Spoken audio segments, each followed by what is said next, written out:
नमस्कार विद्यार्थी मित्रांनो. काल आपण पदार्थ विज्ञानचं पार्ट 2 मधील परीक्षाप्रमाणे या टॉपिकला सुरू केलं होतं. तर त्यात आपण काल परीक्षा हे टॉपिक कवर केलेला आहे. कोणी जर पाहिलं नसेल तर मागच्या व्हिडिओमध्ये पहा.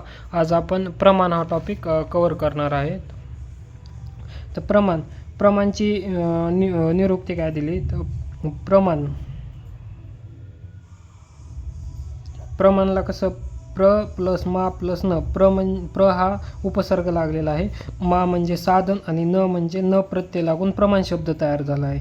मा म्हणजे काय, तर माध्यम किंवा साधन, आणि नचा अर्थ असा होतो की ज्ञान, म्हणजे ज्ञानाला प्रयुक्त करणारे साधन म्हणजे प्रमाण होय.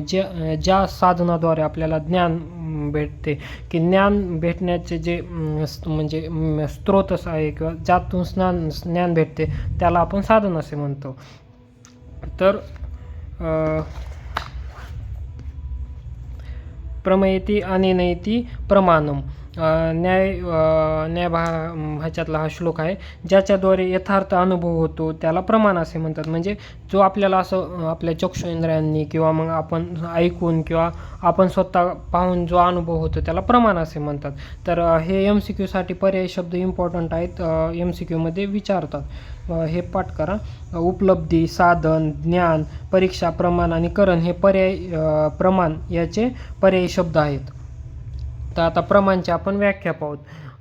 व्याख्या काय, प्रमायाकरणम प्रमाणम, म्हणजे प्रमाच्या करणाला साधनाला प्रमाण असे म्हणतात. म्हणजे प्रमा म्हणजे काय, तर प्रमाच्या कारणाला किंवा साधनाला प्रमाण असे म्हणतात. प्रमा म्हणजे ज्ञानाच्या साधनाला किंवा कारणालाच आपण प्रमाण असे म्हणतो. प्रमाणचं लक्षण काय, तर यथार्थ अनुभव प्रमा तत्साधनचे प्रमाण, म्हणजे यथार्थ अनुभवाला प्रमा असे म्हणतात. प्रमाण, प्रमेय हे आपण पुढं पाहूच. तोपर्यंत यथार्थ अनुभवाच्या साधनालाच प्रमाण असे म्हणतात. म्हणजे जे आपल्याला यथार्थ अनुभव होतो. जसे की आता आपण हे जे लेक्चर बघताय तो कशाच्या थ्रू बघताय, मोबाईलच्या थ्रू बघताय. आणि हे पदार्थ म्हणजेच काय, तर पदार्थ लेक्चर म्हणजे हा पदार्थ काय, प्रमा म्हणजे ज्ञान आहे. तर साधन काय, मोबाईल आहे. मोबाईलच्या थ्रू तुम्ही पदार्थाचे लेक्चर बघताय म्हणजे ज्ञान प्राप्त करताय. तसं यथार्थ अनुभवाच्या साधनाला प्रमाण असे म्हणतात. जे यथार्थ तुम्हाला समोर मोबाईल थ्रू काय दिसते, पदार्थ लेक्चर दिसते, मग ते मोबाईल जे आहे तेच प्रमाण होय. आणि जे पदार्थ लेक्चर आहे, तुम्हाला जो हा टॉपिक आहे तो प्रमाण किंवा ज्ञान आहे.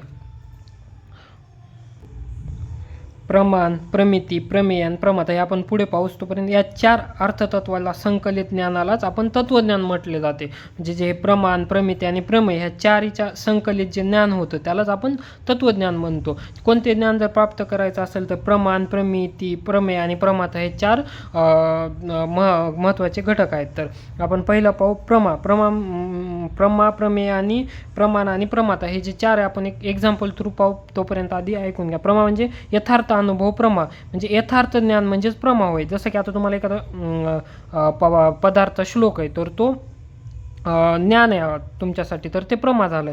आणि प्रमेय काय, जो अर्थ प्रमेय ते तत्प्रेमेय, म्हणजे यथार्थ ज्ञानाचा विषय काय, तर तो विषय कोणता आहे, पदार्थाचा श्लोक काय, प्रमा म्हणजे ज्ञान आहे श्लोक. आणि प्रमेय काय, पदार्थ म्हणजे विषय आहे तुमचा.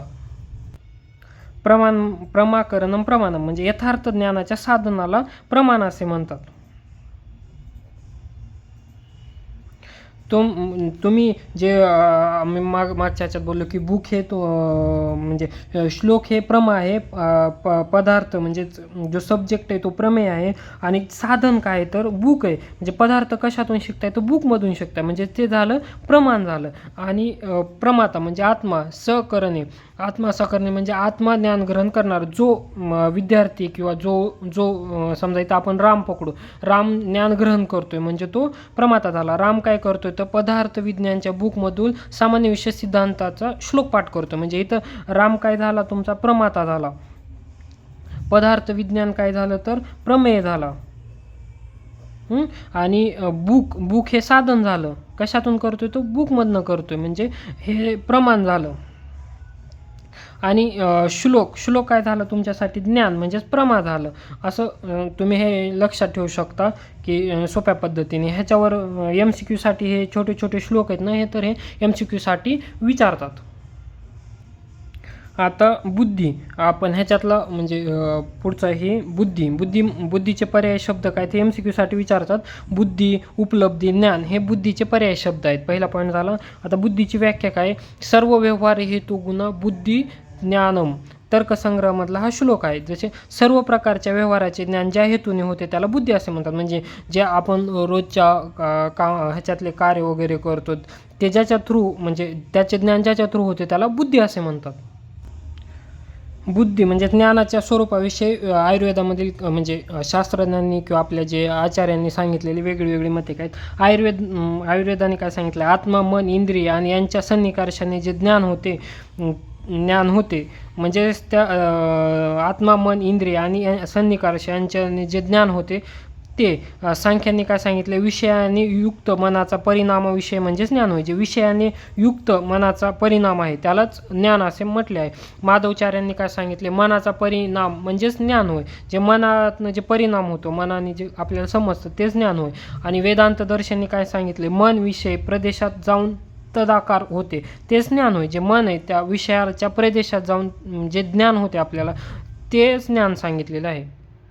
आता आपण बुद्धीचे प्रकार पाहू. बुद्धीचे प्रकार 7 विविध स्मृती अनुभवचे. हे तर्कसंग्रहांनी बुद्धीचे 2 प्रकार सांगितलेत. ज्ञानाचे तर्कसंग्रहकारांनी 2 प्रकार सांगितलेत. कोणते कोणते असं तुम्ही छोटे छोटे हे बनवा, त्यामुळे तुमच्या लक्षात राहतील गोष्टी. बुद्धीचं स्मृती, पहिलं काय स्मृती, आणि दुसरं सांगितलं अनुभव. ते आपण पुढे डिटेलमध्ये. पहिला काय सांगितलं, स्मृती. अनुभवजन्य ज्ञानम स्मृती. म्हणजे अनुभवजन्य ज्ञानाला स्मृती म्हणतात. अनुभवजन्य ज्ञान म्हणजे काय, तर आपण आपल्या डोळ्यांनी आपल्या कानांनी ज्या गोष्टी म्हणजे डोळ्यांनी पाहिल्यात, कानांनी ज्या गोष्टी ऐकल्यात त्याच्या थ्रू जे ज्ञान होतं त्याला स्मृती असे म्हणतात. इथे स्मृतीचे 2 प्रकार सांगितलेले आहेत, प्रमाणजन्य यथार्थ आणि अप्रमाणजन्य यथार्थ. आता पुढं आपण अनुभव पाहू.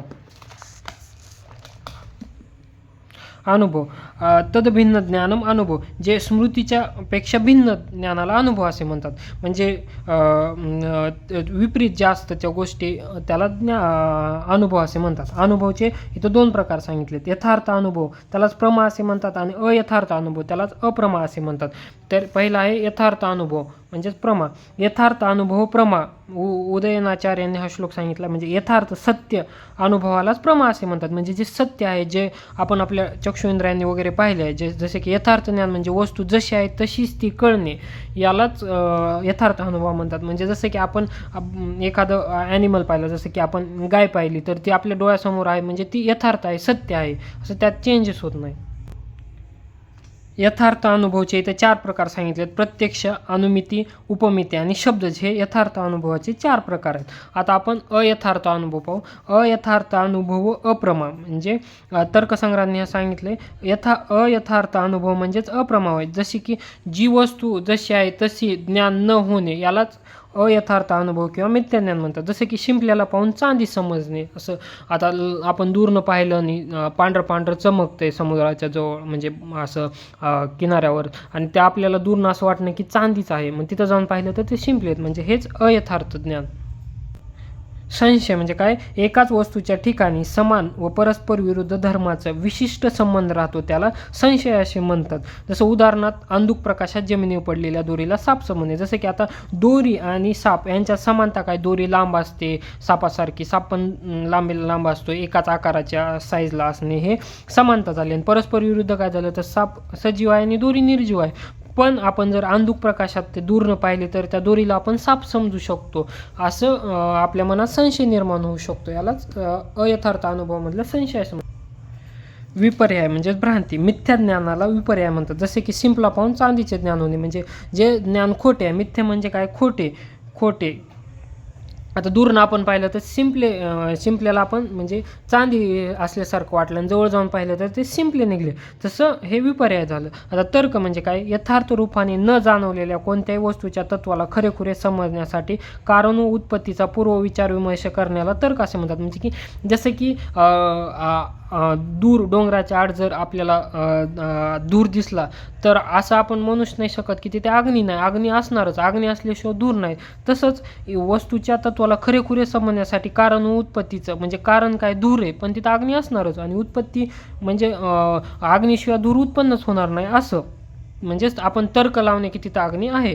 तर्काचे तर्काचे 5 प्रकार आहेत: व्याघ्रात, आत्माश्रय, अनुन्नाश्रय, चक्रक आणि अनुअवस्था. अशा प्रकारे आपण इथं आज प्रमाण विचार हा काय आहे आपण आज वाचला. याच्यात इम्पॉर्टंट LQ क्वेश्चन येऊ शकतो की बुद्धी म्हणजे ज्ञानाची व्याख्या लिहा, त्याचे प्रकार एक्सप्लेन करा.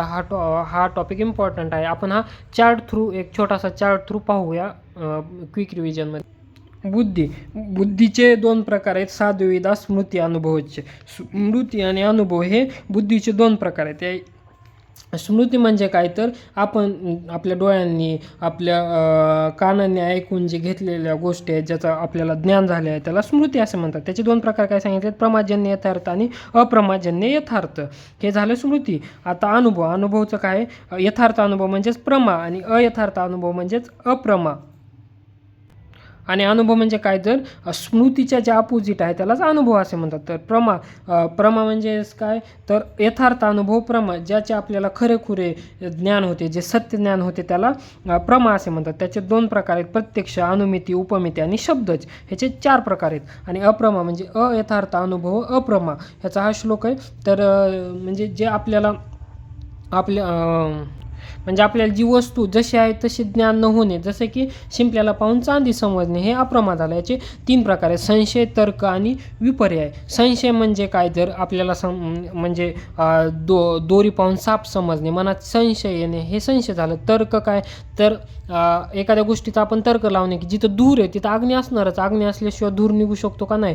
तर तसं. आणि विपर्याय म्हणजे काय? मिथ्य ज्ञान म्हणजेच विपर्याय, जसं शिंपला बघून चांदी समजणे. तर तर्कचे आचार्यांनी 5 प्रकार सांगितलेत: व्याघ्रात, आत्माश्रय, अनुन्नयाश्रय आणि चक्रक आणि अनवस्था. हे 5 प्रकार आहेत. हे बुद्धीचा हा चार्ट खूप इम्पॉर्टंट आहे.